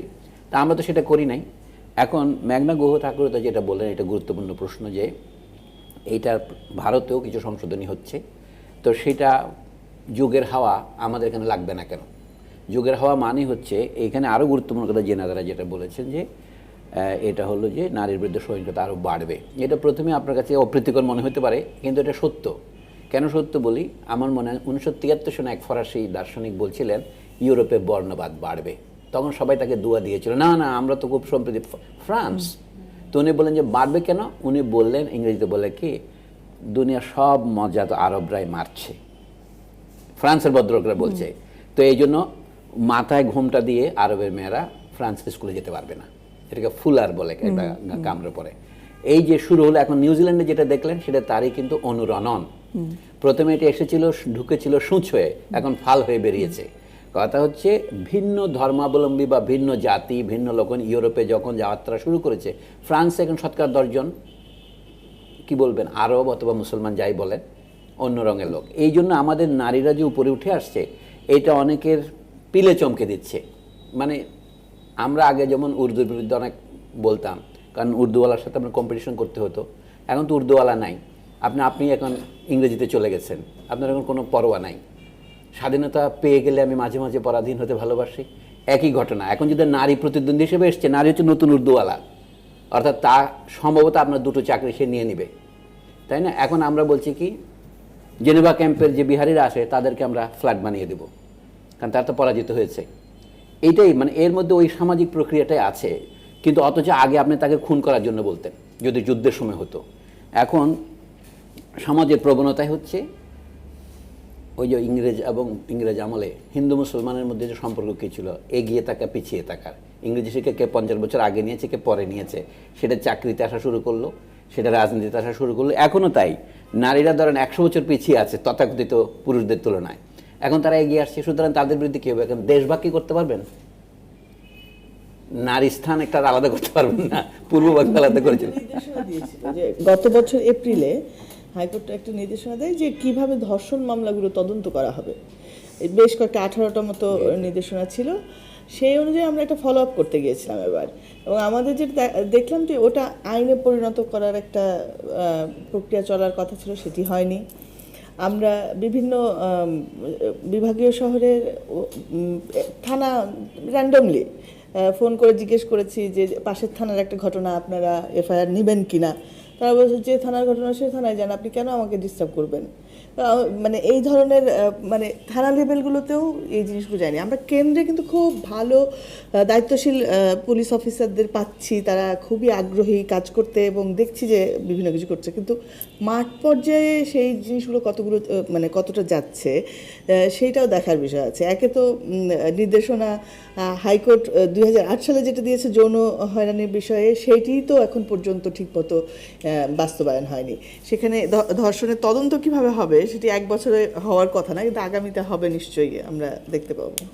না, কথাটা আমি শেষ করি। হাইকোর্টের উপর আমরা অনেক বেশি দায়িত্ব আরোপ করছি যে বিমানবন্দরে মশা কেন, সেটাও হাইকোর্টকে দিতে হবে। আমাদের তাহলে আমাদের সমাজের যেটাকে আমরা সিভিল সোসাইটি বলি, যেটা অর্থাৎ রাষ্ট্র গঠনের পরে সমাজে যা বাদ বাকি থাকে, এই অবশিষ্ট সমাজ, আমরা রাষ্ট্রের সব রকমের খইমুড়ি খাচ্ছি কিন্তু কোনো দায়িত্ব নিচ্ছি না। এটা তো সিভিল সমাজ, মানে ইররেসপন্সিবল মানে সমাজ। তো তারা যদি এই বিষয়ে কোনো কিছু না করে, শিক্ষা কথাটা বললে একটু ভুল বোঝাবুঝির সৃষ্টি হয়। যে আপনারা কিছুদিন আগেও এই যে 2-1 দিন আগে খবর দেখলাম বনানীতে যে আগুন লাগলো, সেখানে একজন ফায়ার ফাইটার উনি মারাই গেছেন। তো কথা হচ্ছে তারা কত বেতন পায়, এই কথাটা যখন উঠছে, অর্থাৎ সে তারপরেও সে ত্যাগ স্বীকারে প্রস্তুত হয়। যাকে যুদ্ধের মতো জীবনের সর্বোচ্চ ত্যাগ স্বীকারের জন্য প্রস্তুত থাকতে হয়, তাকে আমরা কত টাকা বেতন দিই। কাজেই সামাজিক ন্যায় বিচারে আরও বহু প্রশ্ন আছে। পুলিশের যাদের বিরুদ্ধে আমরা বলি তারাও কিন্তু যদি বেতনের কথাই ধরেন, তারাও খুব বেশি সুবিধাভোগী নয়। যে কনস্টেবলরা, যে নুসরাতকে বাঁচাতে যে পুলিশ কনস্টেবল নিয়ে আহত হলো, তার কত টাকা বেতন, অর্থাৎ সে কতটুকু ত্যাগ স্বীকার করবে। অর্থাৎ আমি বলছি ন্যায় বিচারের ক্ষেত্রে একটা সামগ্রিক দৃষ্টিভঙ্গি আমাদের গ্রহণ করা উচিত। আমাদের মূল কারণ যদি আমি বলি, আমরা শুধু ঘটনাকে লোকাল অ্যানেস্থেটিকের মতো দেখি, যে এখন নারী আক্রান্ত হচ্ছে, আপনারা আমাকে নারী বিরোধী মনে করেন না, আমি যে নারী আক্রান্ত হচ্ছে বলেই আমরা কি বেশি আক্রান্ত হচ্ছি, কিন্তু আক্রান্ত তো সব জায়গাতেই হচ্ছে। কারণ নারীর কথাটা বিশেষভাবে আসছে, ধরেন এখন নারীকে কথায় কথায় বলছে, আর একটা নারী আক্রমণ করলো, যেমন এইখানে সেই ভানটা ধরেছে তারা, নারীর বেশ ধরে হয়তো পুরুষ গেছে। এটা কি বলেন ইমরান সাহেব, ফেরেশতাও হইতে পারে, শয়তানও হইতে পারে, আমি তো জানি না, অথবা নারীও হতে পারে। তখন এই ক্ষেত্রে অনেকগুলো প্রশ্ন আসে। ওই যে ভিকটিম কেন্দ্রিক, আমি মনে করি এইটাই গুরুত্বপূর্ণ দৃষ্টিভঙ্গির পরিবর্তন হয়েছে পৃথিবীতে গত ধরেন 50 বছরে, 100 বছর না হলেও। সেটা হচ্ছে বিচারটা আগে আমরা করতাম রাষ্ট্র বনাম, রাষ্ট্র হচ্ছে বাদী সবার পক্ষ থেকে, আর আমি হলাম সাক্ষী মাত্র। আরবিতে যেটাকে শহীদ বলে, যে প্রথম যে আমি খুন হলাম আমি তো শহীদ, যেহেতু আমি তো প্রথম সাক্ষী, অন্তত আল্লাহর দরবারে তো বলতে পারবো, এখানে না পারলেও। যদি আমি বেঁচে যাই তখন আমার ডাইং ডিক্লারেশনের কথা আসে, যে শেষ মুহূর্তে মানুষ মিথ্যা বলে না। এগুলি আমাদের পুরনো মজার ব্যাপার কি, এগুলো আবার ইংরেজদের কাছ থেকে নিয়েছি। এগুলি ভালো জিনিস তো ফেলে দেওয়ার দরকার নাই, কিন্তু তারপরে কিছু বাকি রয়েছে। বাকিটা হলো এইটা যে মামলাগুলো ক্রিমিনাল মামলা, সেগুলো একই সাথে সিভিল মামলাও বটে। মানে সিভিল মামলা ক্রিমিনাল না হতে পারে, কিন্তু ক্রিমিনাল মামলাতে সিভিলিয়ান, তার ক্ষতি আছে। তো আমার দেহ নষ্ট হলো, আমার হাত চলে গেল, আমার চোখ নষ্ট হলো, এটা তো বটেই। আমাদের এখানে সেই ক্ষতিপূরণের বিধান নেই, মানে বাস্তবে নেই, আপনাকে আলাদা করতে হয়। থাকে এখন সব কিছু হাইকোর্টের ডিসক্রিশন বা দয়ার উপর নির্ভর করে। আমরা বলি না বিচারকের একটা ডিসক্রিশন, তিনি জামিন দিতেও পারেন, নাও দিতে পারেন, জামিন দিতে হবে এমন কোনো কথা নেই। এই ব্যাপারটা আমি মনে করি একটা নতুন জিনিস আমাদের জুরিসপ্রুডেন্সে, যে এখন বিচারের ক্ষেত্রে যে আমাকে খুন করেছে ধরেন, তাকে মৃত্যুদণ্ড দিলেন, তো আমার খুনটা তার পূরণ হবে না, আমার পরিবার তো পাবে না। সেই জন্য এই ক্ষতিপূরণের ব্যবস্থা যদি ওই খুনি করতে না পারে, তার পরিবারের সম্পত্তি ক্রোক করে আপনি না পান, রাষ্ট্রকে দিতে হবে। মানে রাষ্ট্র নাগরিককে রক্ষা করার জন্য যে অঙ্গীকার করেছে, যে জন্য রাষ্ট্র হয়েছে, যে জন্য রাষ্ট্রকে আমরা ট্যাক্স দেই, সেক্ষেত্রে রাষ্ট্র তার অঙ্গীকার পূরণ করছে না। আমি তো বলি আমাদের রাষ্ট্র হচ্ছে একটা অদ্ভুত ধরনের যন্ত্র, অর্থাৎ এই যন্ত্র দায়িত্বহীন, তা বোঝা যায়। ঢাকা শহরে ঘুরলে তো বোঝা যায়, ঢাকা শহরে সে ফুটপাত তৈরি করতে পারছে না, কিন্তু সে পদ্মা সেতু করতে পারছে। তার মানে এটা প্রায়োরিটির প্রশ্ন, পরিকল্পনা কাকে বলে, আপনি কোনটাকে অগ্রাধিকার দিবেন। ঢাকা শহরে আপনি বাস চালাতে পারছেন না, কারণ কি এখানে স্বার্থের বিরোধ আছে। ওই যে বাসের কথা বললেন, শুধু ছোঁয়া পরিবহন নয়, এখানে সব পরিবহনই এরকম ইয়েতে আছে। দ্বিতীয় কথা হলো, আমার কাছে যেটা সবচেয়ে বিস্ময়কর লাগে, বাংলা ভাষার নামে প্রতিষ্ঠিত রাষ্ট্র, আমি আজকে দেখলাম এখানে প্রতিবন্ধীকে সঙ্গে নিন রাস্তা পারাপারের সময়, এখন নতুন বাংলা লাগাচ্ছে। কিন্তু এইটার জন্য আমাদের এখনো বলতে হয়, এটাই তো লজ্জার বিষয়। প্রধানমন্ত্রীকে বলতে হচ্ছে, এর চেয়ে লজ্জার বিষয় কি হতে পারে, যে আপনারা মানুষ যেন বোঝে সেজন্য বাংলায় লেখেন। কিন্তু অন্য কোনো উন্নত দেশে বা ভদ্র দেশে হলে কোনো বিচারক যদি বলেন যে আমি বাংলায় লিখতে পারি না, তার চাকরি থাকার কথা না, তার চাকরি হওয়ারই কথা না। কিন্তু এই দেশের প্রধানমন্ত্রীকে স্বনির্বন্ধ সাষ্টাঙ্গ প্রণিপাত করে বলতে হয় আপনারা যেন ইংরেজিতে লিখলেও দয়া করে এটা সোজা ইংরেজিতে লিখবেন। মানে এটা কোন সমাজের কথা বলে? আর যাই হোক, এটা কোনো স্বাধীন সমাজের কথা নয়। তাহলে ন্যায় বিচার কোথায়? এখানে ইংরেজিতে বলি আমরা চ্যারিটি বিগিনস অ্যাট হোম। এর কথার তাৎপর্য হচ্ছে দান খরাটা প্রথমে আত্মীয় স্বজনকে করবেন, বাড়ির লোককে দিবেন, নিকটবর্তী লোককে দিবেন। তো আপনি যদি নিজের ঘরেই বিচার প্রতিষ্ঠা করতে না পারেন তাহলে আপনি অন্যের কাছে করবেন কি করে? যে নারী পুরুষের কথাটা বাদ দিয়ে যদি বলি সাধারণভাবে, এখানে যারা দূরবর্তী, যারা গরিব, তারা সবসময় নিপীড়িত হয়। এ বিষয়ে কোনো রকমের উক্তি নেই। আমি শেষ কথাটা বলি, বেগম খালেদা জিয়ার নাম নেওয়া বোধহয় অন্যায় হবে না, যেহেতু নারী বিষয়ক ব্যাপার। ওনার যে একজন কর্মী আছেন জেলখানায়, যিনি আছেন, পত্রিকান্তরে জানলাম তার মাসিক বেতন 2000 টাকা। বেতন পান না, অনেক বাড়তে বাড়তে এটা 5000 হয়েছে। পান না তো সেটা আপনার আপনি দিতে পারেন সেটা। আমি যে কারণ ওনার ভাইয়ের বউ পাঠাইতো, আমি বলছি এই যে 2000 টাকা বেতনে এখনো একজন কর্মীকে, গৃহকর্মী রাখা যায়, 5000 টাকা বেতনে রাখা যায়, এটা তো বাস্তব সত্য। তাহলে সেইখানে ওইটা নিয়ে তো আমরা কোনোদিন করি না। গৃহকর্মীদের বেতন ন্যূনতম কথা হওয়া উচিত, এটা নিয়ে একটা বৈঠক আপনি করবেন বলে আমি আশা করি। এটা বাংলা ট্রিবিউনকে আমরা অনুরোধটি জানালাম, যেহেতু বাংলা ট্রিবিউন বৈঠকী অনুষ্ঠান। হ্যাঁ, ওইটা হচ্ছে নরম বিচার, ওইটাতে কোনো রক্তপাত হচ্ছে না, ওটাতে কোনো ধর্ষণ হচ্ছে না, কিন্তু ওইটাকে হচ্ছে কি আমি বলবো অবিচারকে চিরস্থায়ী করার। আমাদের কাছে যদি স্বাভাবিক মনে হচ্ছে, ঢাকার রাস্তায় যে ইংরেজি সাইনবোর্ড স্বাভাবিক, বিশেষ করে যে রাস্তায় আমি চাকরি করি ইউলেবের রাস্তায়, সেখানে দোকান আমি গুনে দেখলাম 99%টি ইংরেজিতে। দোকানের নাম, মানুষের কেন, পিৎজা হাট, তার উপরে কিডস ওয়ার্ল্ড। তবে এখন যেটা হয়েছে, গুলশান বাড়িঘরের কথা বলতে পারি, বলতেছেন আমার ঘরের যে কথা বললাম। প্রত্যেকটা বাংলা ইংরেজির নিচে বাংলায় দোকানের নাম আছে, একই নাম ইংরেজিতেও আছে, আমরা বাংলাতেও যেটা না, আমি চাই এটা হচ্ছে বড় বিচার, যেটা শুধু ব্যক্তির বিরুদ্ধে নয়, গোটা জাতির বিরুদ্ধে বিচার, গোটা ভাষা আন্দোলনের বিরুদ্ধে বিচার, গোটা বাংলাদেশের স্বাধীনতার বিরুদ্ধে বিচার। কিন্তু আমার প্রশ্ন হচ্ছে সেটা আমার চোখে তো পড়ছে না, এমনকি আমার আপা মুন্নিসার চোখেও পড়ছে না। এটা হচ্ছে আমার দুঃখ। স্যার, এটা আমরা আরেকটি বৈঠকি অনুষ্ঠানে নিশ্চয়ই সমাধান করব যে কিভাবে পড়বে। আমার কথা একটাই ছিল, অবিচার অবিচার অবিচার অবিচার দূর করার চেষ্টা অবিচারের করতে হবে। জায়গায় একটু আপনি নিশ্চয়ই মন্তব্য করবেন ডক্টর সৈয়দ শাহ ইমরান স্যার, যেটা বললেন যে ঘর থেকেই এটা শুরু হওয়া উচিত। এখন যদি আমি যদি ধরেন মাদ্রাসা এই প্রসঙ্গটি টানি, যে এই বিচার আচার সালিশ আদালত পর্যন্ত যাওয়ার, গ্রামগঞ্জে আদালত পর্যন্ত যেতে হয় না, মাদ্রাসা থেকেই বা একজন কোনো স্থানীয় হুজুর তিনি এসে মীমাংসা করেন, সেগুলো সেই জায়গায় যখন নাকি এরকম একটি ঘটনা সামনে এসে দাঁড়ায়, মাদ্রাসা অধ্যক্ষ নারীকে যৌন নির্যাতন এবং তার পক্ষে সাফাই এবং তার পক্ষে আরও 3-4 জন নারী বা কথিত নারী দিয়ে তাকে এইভাবে নিষ্ঠুরতা, নৃশংসতা এটি করানো, তারপরে ওই ঘরের বিচারটা তাইলে কোথায় গিয়ে দাঁড়ায়? গ্রামগঞ্জে আবারও কি চলে আসবে উচ্চ আদালতের কাছে মশা মারার মতো? হ্যাঁ, ঠিকই, আপনার আশঙ্কা ঠিকই বলছেন। এটা একটা আমাদের মনে সবসময়ই প্রশ্ন আসবে এবং আসতেই পারে। আসলে এখানে একটা কথা বলতে হবে আমাদেরকে, আমরা কোনো সময় কিন্তু অন্যায়কে লালন করি। এই অবস্থায় আমি একটু আগে বলতেছিলাম যে মাদ্রাসায় মানবতাবোধ শেখানো হয়, কিন্তু আপনি দেখেন আপনি বললেন যে ইমাম সাহেবের কাছে কিংবা মাদ্রাসা শিক্ষকের কাছে কিংবা একজন শিক্ষা প্রতিষ্ঠানের প্রধানের কাছে যে মানুষ তার কষ্টের কথা বলতে পারে, বলতে অভ্যস্ত। আমাদের সমাজ ব্যবস্থায় এটি তিনি তো সালিশ করেন নিশ্চয়ই, জি নিশ্চয়ই।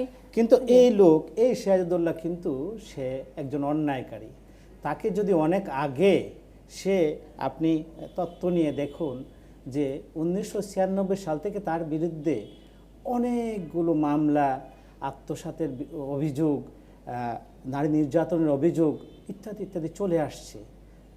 এবং তাকে আপনি যে কথাটা শুরুতে বলছেন, ডিপেন্ড করার বিষয়, সেন্ট্রালি আপনাদের কাছে আসে না, মানে ইসলামী এগুলো আমাদের কাছে আসে না, বা আমরা তাদেরকে কন্ট্রোলও করি না। গ্রামেগঞ্জে কোন মাদ্রাসায় কোন রকমের সহযোগিতা লাগবে, কাকে ফান্ড দিতে হবে ইত্যাদি, সেগুলো না, এগুলো আসে না। আমরা যেটা করি, আমরা একটা বিষয় আছে, ইমামদেরকে প্রশিক্ষণ দেই। যিনি কোনো মসজিদের ইমাম কিংবা খতিব তাদেরকে প্রশিক্ষণের ব্যবস্থা আছে এবং আমাদের প্রশিক্ষণ গ্রহণ করার পর আমি বলবো না যে আমরা একেবারে সবাইকে দোয়া তুলসী পাতা বানিয়ে দিচ্ছি, তবে এটা ঠিক যে আমরা তাদের কাছে তারাও সচেতন এবং আমরা যেসব ইমামদেরকে প্রশিক্ষণ দিচ্ছি এরকম কাউকে এখন পর্যন্ত আমরা পাইনি এরকম অন্যায়ের সাথে জড়িত। তবে এটা তো একটা সমাজ, এই সমাজে যেমন একজন আলেম আছে, যেমন মাদ্রাসার শিক্ষক আছে, তেমনি পুলিশ আছে, তেমনি শিক্ষক আছে, তেমনি সাংবাদিক আছে, সবাই আছে। এর মধ্যে থেকে এটি আমি বলবো এটি একটা বিক্ষিপ্ত ঘটনা হলো, এটি অত্যন্ত উদ্বেগের একটা বিষয়, উদ্বেগের ঘটনা যে সমাজের একটা প্রতিষ্ঠিত লোক, সে তো প্রতিষ্ঠিত অন্তত এখন পর্যন্ত, আজকে থেকে ওই ঘটনার আগ পর্যন্ত সে তো প্রতিষ্ঠিত ছিল, এখন হয়তো সে নানাভাবে একজন- কিন্তু প্রতিষ্ঠিত। যদি 96 সাল থেকে ধারাবাহিকভাবে তার বিরুদ্ধে আত্মসাৎ এই ধরনের যৌন নিপীড়নেরও অনেক অভিযোগ এবং সেইগুলো সব পার পেয়ে যাওয়া প্রতিষ্ঠিত একজন অধ্যক্ষ। একজন অধ্যক্ষ, তাহলে আমি বলবো সেখানে আমরা সাংবাদিক যারা আছি আমরাও ব্যর্থ হয়েছি এরকম একটা লোককে চিহ্নিত করতে। আলেম সমাজ যারা আছে তারাও ব্যর্থ হয়েছে, ওই মাদ্রাসার শিক্ষক যারা অন্যরা আছে তারাও ব্যর্থ হয়েছে, প্রশাসন ব্যর্থ হয়েছে, পুলিশ ব্যর্থ হয়েছে। আসলে কি ব্যর্থ না, অর্থাৎ সমাজে মানে মাদ্রাসার শিক্ষক এটা তার জন্য তো এক ধরনের বর্ম, তাই নয় কি? অবশ্যই। এটা একটা প্রাইমারি স্কুলের শিক্ষক হলে 96 থেকে এই পর্যন্ত কিন্তু সাংবাদিকরা ব্যর্থ হতো না, হয়তো। এবং আমি দেখলাম এই যে আমি তথ্য নিলাম, দেখলাম যে এখানে এই কাগজটা লেখা আছে যে তার বিরুদ্ধে অনেকগুলো অভিযোগ এবং তার বিরুদ্ধে স্থানীয় যারা শক্তিশালী লোকজন আছেন অন্যান্য বিভিন্নভাবে তারা তার পক্ষে রয়েছেন, যে কারণে হয়তো তিনি কোনো স্কুলের প্রধান শিক্ষকও হতে পারতেন। তিনি মাদ্রাসায় না এসে কোনো স্কুলে এবং একটা কিন্ডারগার্টেনে ছিলেন এক সময়। তার তো নিশ্চয়ই সেরকম ক্ষমতা আছে এবং সেই ক্ষমতা লালন করার মতো ক্যাপাসিটি আছে। আমাদের তথ্য বলছে যে তার বিরুদ্ধে 6টি মামলা সুনির্দিষ্ট, নাশকতা সহ, এবং তিনি জামাতের রাজনীতি করতেন। জামাতের রাজনীতি থেকে সরার পরে এখন তাকে শেল্টার কারা দিচ্ছে, এখন ক্ষমতাশীল যারা আছেন তারাই তাকে শেল্টার দিচ্ছে বলে আমাদের তদন্তে বের হয়ে আসছে। ফলে এই জিনিসগুলো তো চাপা থাকার ব্যাপার না এবং স্থানীয়ভাবে সবাই সব জানে। তারপরেও কিছু না হওয়া, মিডিয়া কিছু না জানা, এটা তো মানে এখন যে জানছে না তা তো না, কিন্তু আমরা তো মিডিয়া সবার পেছনে উনি কি করছেন উনি করছেন এটা, কিন্তু প্রতিষ্ঠান হিসেবে তো আপনাদের করতে পারার কথা। যে এখানেই আমার কথা, আমরা কিন্তু আমাদের সেই এখতিয়ার নেই যে একজন মাদ্রাসার শিক্ষক কি করবেন কিংবা একজন স্কুলের শিক্ষক কি করবেন, সেটা আমাদের এখতিয়ারভুক্ত না। যেটা আমাদের এখতিয়ারভুক্ত না সে কাজটা তো আমরা করতে পারি না। তো এই ক্ষেত্রে আমরা বলবো যে আসলে ওই যে কথাটা আমি একটু আগেও বলেছি যে অন্যায় যিনি করেন এবং অন্যায় যারা করতে তাকে সাহায্য করেন, আমি মনে করি উভয়ই সমান অপরাধী। স্যার আমি একটুখানি আপনার কাছে ছোট্ট করে জানতে চাই, উদিশা যেটা বললো যে স্থানীয়ভাবে সবাই সব কিছু কিন্তু জানে। ঢাকা বাংলা ট্রিবিউন হয়তো এই ঘটনার পরে প্রতিবেদক গিয়ে এটা খুঁজে বের করে 96 সাল থেকে এই পর্যন্ত তার খতিয়ানটা বের করেছে, কিন্তু স্থানীয়ভাবে সবাই সব জানছে। মানে আমরা কি এটা বলতে পারি যে স্থানীয়ভাবে আমরা অন্যায়কেই পাহারা দেই? আমরা নই, আমরা সব দেশেই এটা লক্ষ্য করি যে এই বিচার ব্যবস্থার একটা নিয়ম হচ্ছে যতক্ষণ পর্যন্ত অপরাধ প্রমাণিত না হয় ততক্ষণ পর্যন্ত তাকে নির্দোষ ধরা হবে। এটা তো একটা আইনের মৌলিক বিধান। এখন আপনার কথা সবসময় লোকের জন্য বারবার আপনি মাদ্রাসা জিনিসটাকে উত্থাপন করছেন। আমি বলছি এই অপরাধটি মাদ্রাসার না হয়ে করলেও অপরাধ হতো, কিন্তু মাদ্রাসার ক্ষেত্রে এটা বিশেষভাবে আমাদের বিস্ময়িত করে এই কারণে যে এখানে একজন মাদ্রাসার ছাত্রী, আপনি খবর নিয়ে দেখেন তিনিও আরেকজন মৌলানার কন্যা।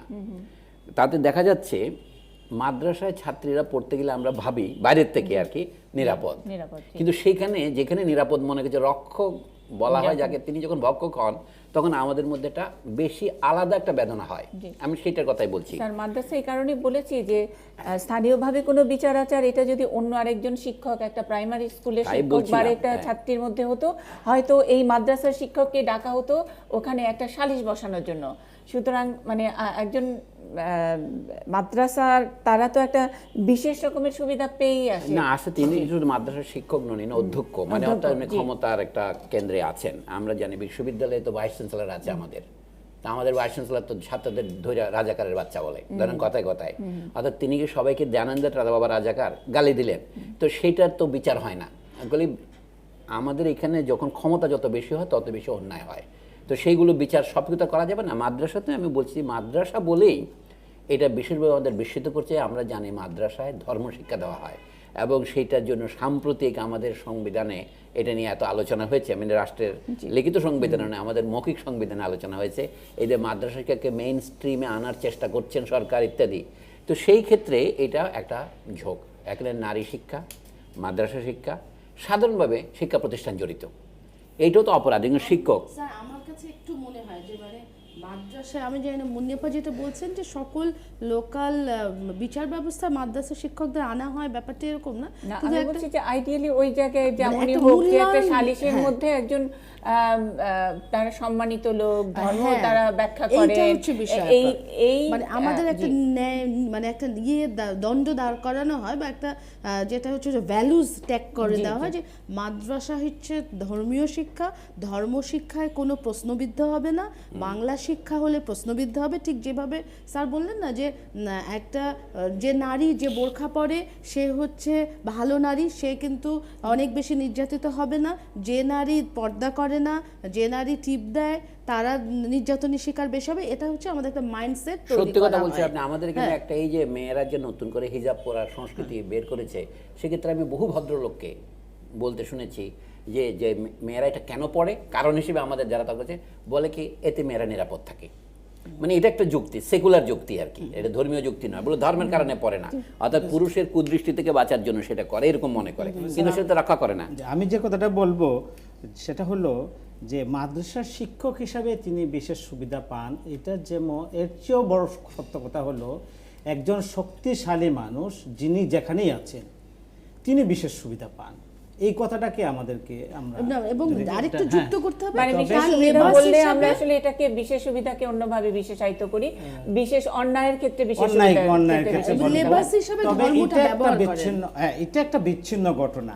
এটা মাদ্রাসা কোনো এই জন্য কোনো মাদ্রাসা শিক্ষককে, মাদ্রাসার সুপারকে কিংবা কোনো ইমাম সাহেবকে এই জন্য এটা বলা যাবে না, কারণ এটা সত্য কথা। একেবারেই সেটা বলা না হচ্ছে না। না না, এটা সত্য কথা যে অন্য যে কার চেয়ে আমরা এই যে পুলিশের ঊর্ধ্বতন কর্মকর্তা মহোদয় আছেন এখানে, কিংবা শ্রদ্ধেয় সলিমুল্লাহ খান স্যার আছেন, আমরা আমাদের যে সামাজিক অবস্থা, সেই সামাজিক অবস্থায় তো আমরা দেখছি এটাই যে যিনি যত বেশি সুশিক্ষিত তিনি বেশি উত্তম চর্চা করেন।